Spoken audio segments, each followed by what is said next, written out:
Olá, olá, tudo bem? Olha aqui, olha nós aqui outra vez. Ainda no livro de linguagens, no português linguagens, abram aí, meus amores, inicialmente na página 236, 237, 238 e 239. Nós faremos agora a correção dessas páginas aí, desses exercícios. Ok? Vamos lá? 236, 237, 238. Deixe-me apresentar aqui para vocês, então, uma janela aqui, né?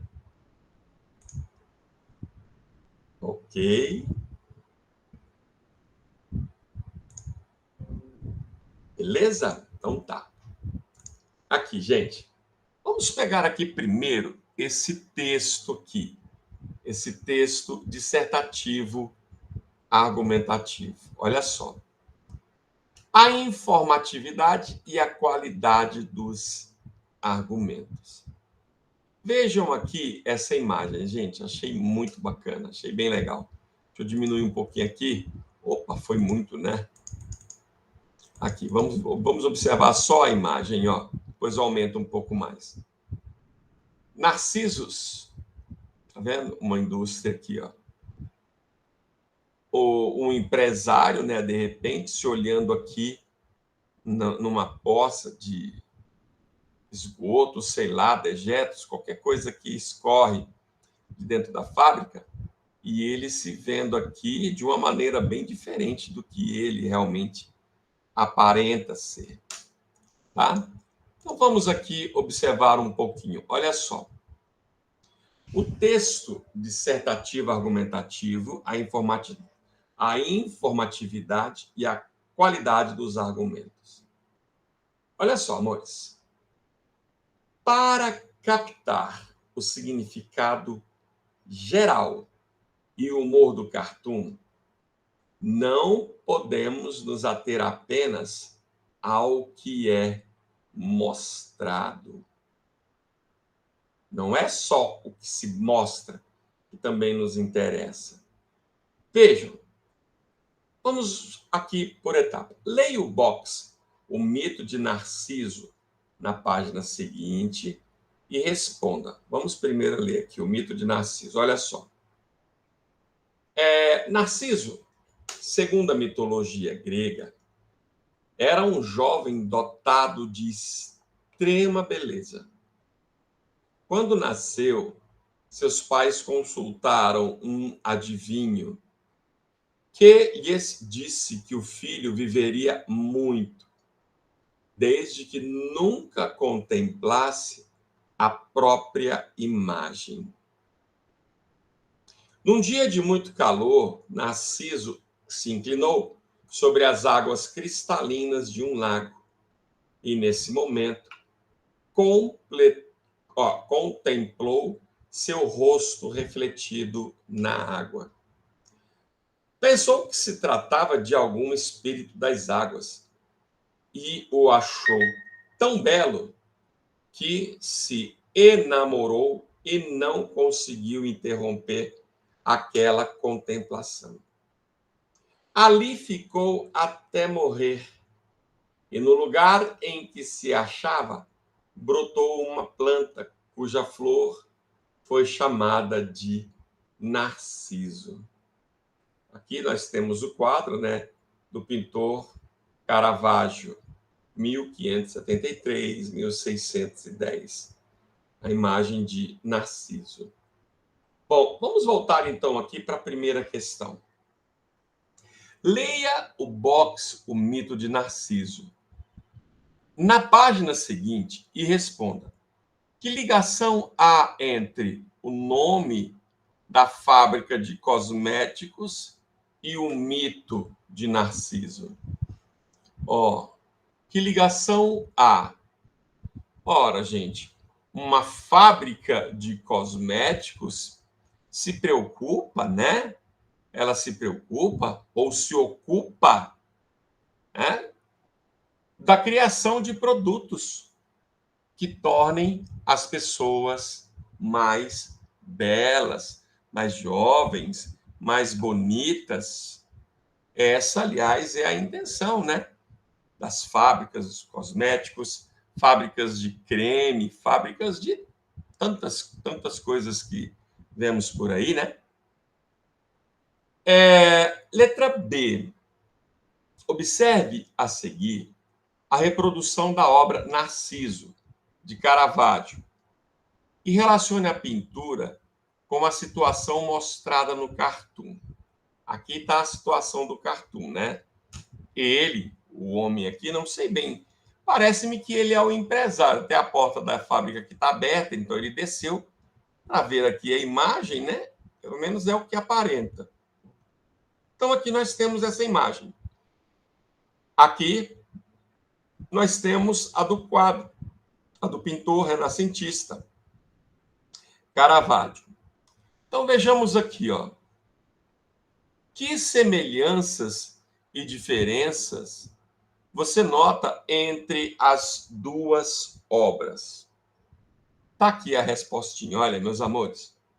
No cartoon, ou seja, aqui no cartoon, o homem se espelha na água. Tá aqui o reflexo desse homem. No cartoon, entretanto, a água da fonte, né? Ficou interessante colocar aqui fonte entre aspas, em vez de cristalina, pura, né? Transparente, ela é escura, ela é lamacenta, ela é poluída de resíduos da fábrica de cosméticos. E o reflexo do homem, né, galera? Esse homem que se olha nessa poça aí, ele, na verdade, percebe uma caveira. Ele se olha e se vê como uma caveira e não como o rosto dele. Ok? Agora, olha a letra C. Explique a crítica contida no cartoon. Aqui há uma crítica, né, gente? Há uma crítica. A crítica seria, então, essa aqui, meus amores. Olha, o cartoon é uma crítica à degradação, à destruição do meio ambiente, feita, né, em nome do progresso, em nome do conforto, em nome do bem-estar, mas com a desculpa de tornar as pessoas mais bonitas, de dar conforto, de melhorar a autoestima dessas pessoas, né? Criam-se fábricas de cosméticos, tem todas as outras fábricas, né? E essas fábricas começam a destruir a natureza. E esse bem-estar, esse conforto, ele parece muito momentâneo, né? Não será sempre assim. Agora, no momento, aparentemente, tá legal. Mas e o futuro? Não é? E o futuro? E que futuro nós esperamos deixar para as próximas gerações? 2. A leitura do cartoon permite notar que, quando lemos um texto, anunciamos conhecimentos que já temos. Assim, o sentido de um texto depende não apenas do que está expresso nele, mas também dos conhecimentos prévios do leitor. Essa aqui tem sido, gente, uma das maiores dificuldades que os alunos encontram na hora de fazer um texto. Porque esse aluno, ele precisa ter, galera, ele precisa ter uma gama de conhecimentos. Por que a gente orienta? Talvez vocês ainda estejam muito jovens, mas por que a gente orienta muito alunos do ensino médio a lerem, devorarem jornais, devorarem revistas, a ficarem ali antenados no que se passa no noticiário, porque ele ali, na hora de desenvolver o texto, ele precisará de embasamento, ele precisará de construções, expressões que corroborem com as ideias dele. Vale lembrar aqui, meus amores, que nós temos quase em todo o aspecto uma linguagem não verbal. Nós temos apenas uma imagem. A linguagem verbal, somente aqui o nomezinho da empresa, da fábrica, é quase que insignificante, embora faz toda a diferença. Ó. Se o nome dessa empresa não fosse Narcisos, se não fosse Narcisos, é possível que nós não entendêssemos tão bem a estrutura de toda a imagem não verbal, ou seja, de todo o restante do desenho. Então, aqui há uma mistura importantíssima do termo não verbal, que é a imagem, do termo verbal, dizendo que o nome da fábrica é Narcisos, fazendo a gente, né, levar em consideração a história do mito de Narciso. Tá? Então, veja aqui, ó. A leitura do cartoon permite notar que, quando lemos um texto, acionamos conhecimentos que já temos. Assim, o sentido de um texto depende não apenas do que está expresso nele, mas também dos conhecimentos prévios do leitor. Desenvolver um tema, gente, a respeito de um assunto, você sabe nada, nossa, é horrível. Você vai encher linguiça o texto inteiro. Se o cartoon não for relacionado com a história de Narciso, ainda assim ele será um texto. Provocará humor? Justifique sua resposta. Bom, ele continuará ainda sendo um texto? Sim, com certeza. Mas o sentido, olha o que eu coloquei para vocês ainda há pouco.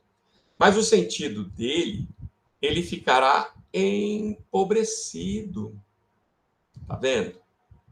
Pois parecerá estranho um homem bem vestido estar se olhando naquela água suja. Não é? Os elementos principais do humor no cartoon são o nome da fábrica e a referência ao mito de Narciso. Então, essa é a maior definição para a explicação do texto em si. Não temos nem muita coisa escrita, né, gente? Quase nada, aliás. Mas a imagem, muitas vezes as pessoas até falam que uma imagem vale por 1000 palavras, não é? E às vezes é verdade mesmo. Você olha aqui a imagem, você já começa a perceber.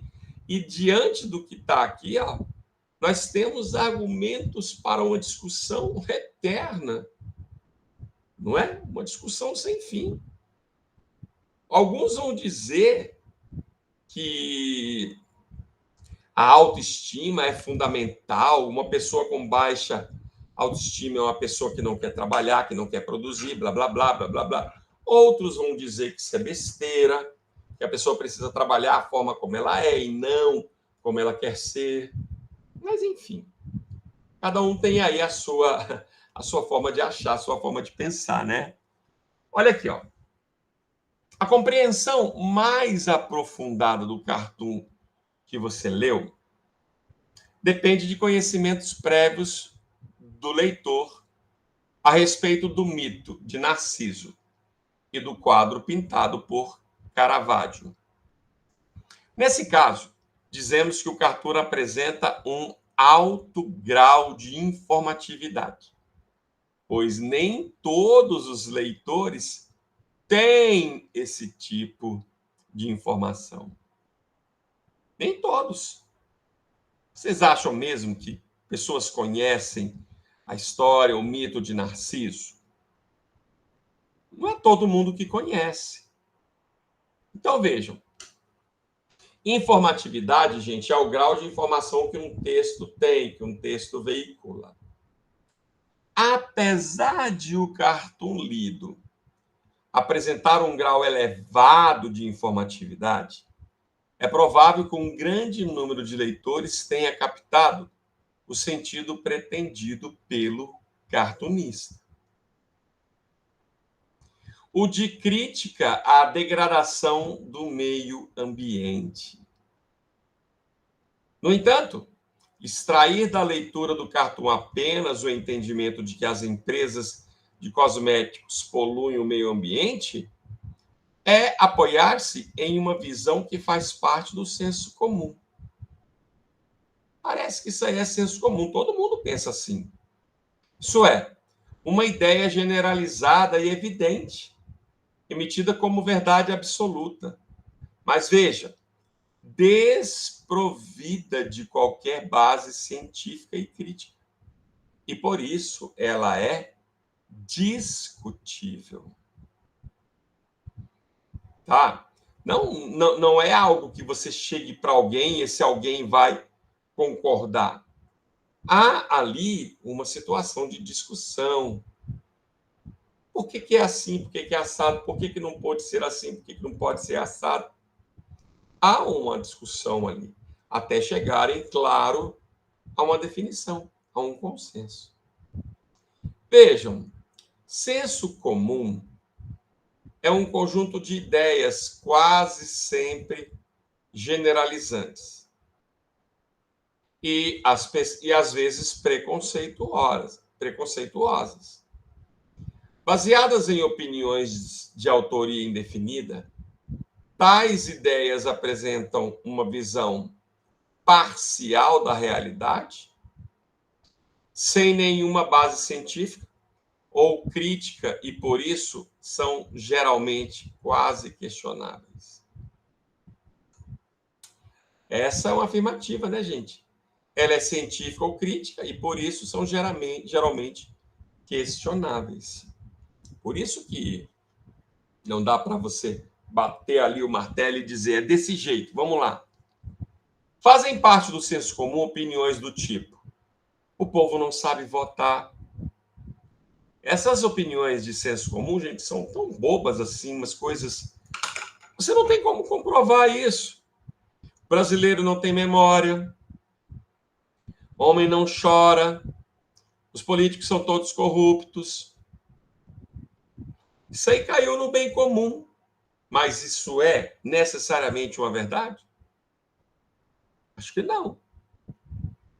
Bem como as afirmações como fumar é prejudicial à saúde. Devemos proteger os animais, além daquelas representadas pela maioria dos provérbios. Essas expressões estão mais relacionadas a sensos comuns. Tais afirmações baseiam-se na evidência, olha só, na observação, em experiências de vida e na reflexão. Evidenciam simplesmente um mínimo de bom senso e não precisam de comprovação científica para demonstrar sua validade. Essas ideias devem ser evitadas como argumento, pois, embora não sejam inverdades e se apoiem em pontos de vista justificáveis, apresentam baixa informatividade. Tá? Essas ideias devem ser evitadas como argumento. Elas apresentam baixa informatividade. Evite nos seus textos o senso comum. Dificilmente você tem como provar o senso comum. Tudo bem, fumar é prejudicial à saúde? Parece que sim. Há comprovação. Devemos proteger os animais? Claro, há comprovações sobre isso aí. Então, essas, apesar de serem senso comuns, elas baseiam-se em comprovações.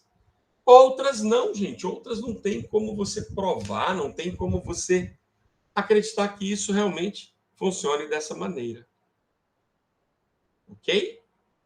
Ela possui baixa informatividade. Quando escrevemos, precisamos adequar o grau de informatividade do texto ao tipo de interlocutor, ou seja, a quem ele se destina. Um texto científico sobre o tema da água, por exemplo, se for produzido para crianças de 7 anos, esse texto ele deverá ter um grau baixo de informatividade. Não adianta eu querer usar termos técnicos, termos científicos, a criança não vai entender, e aí é muito pior. Se for produzido para cientistas, deverá apresentar um grau elevado de informatividade. Senão o cientista vai olhar o texto, vai falar assim, isso aqui eu já sei. Perde o interesse e nem conclui a leitura. Então precisa que se apresentem novas ideias, novas informações. Os leitores geralmente preferem textos com grau médio de informatividade. Isso porque sempre que lemos, desejamos saber uma coisa nova. Por essa razão, o texto não pode ter informatividade muito baixa. E por que não temos conhecimentos aprofundados sobre a maioria dos assuntos? Por isso também o texto não pode ter essa informatividade muito alta. Você perde o interesse nos dois casos. Se não te trouxer nada de interessante, perde o interesse. Se começar a usar expressões muito difíceis, também perde o interesse. O apresentador e humorista Jô Soares produziu humor no texto a seguir, dando ele um grau de informatividade nulo. Vejam que legal, gente. Se ainda pairavam dúvidas quanto à verdadeira origem de Colombo, hoje pode-se dizer, sem sombra de dúvidas, que ele veio ao mundo na sua cidade natal, exatamente no dia do seu aniversário, que, aliás, era comemorado anualmente. Num ponto, todos os historiadores concordam. Colombo casou-se com sua mulher. Além de exímio navegador, Colombo era homem de várias habilidades e foi perito em tudo aquilo que de melhor fazia. Registros da época narram com detalhes que sua memória era tão fantástica que ele conseguia se lembrar nitidamente de tudo aquilo que não esquecia. Interessante, né? Olha só, gente. O texto abaixo foi escrito por um candidato vestibular da Universidade Mineira. Sua transcrição foi feita de acordo com o original e, por isso, é natural que apresente alguns problemas gramaticais. Leia-o para responder às questões a seguir. Violência social. A violência social vem sendo praticada no mundo inteiro, em todas as classes da sociedade. É uma luta pelo poder e pela sobrevivência.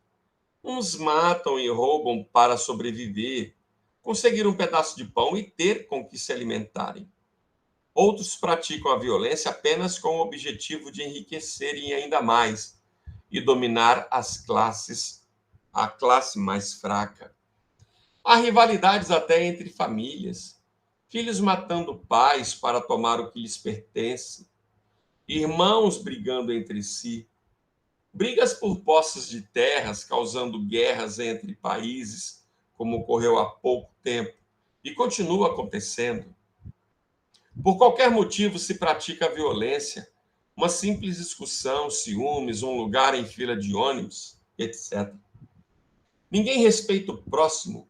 Qualquer coisa, por menos que seja, serve de motivo para acabar em violência. E basta andarmos uns minutos pelas ruas para encontrarmos vários exemplos.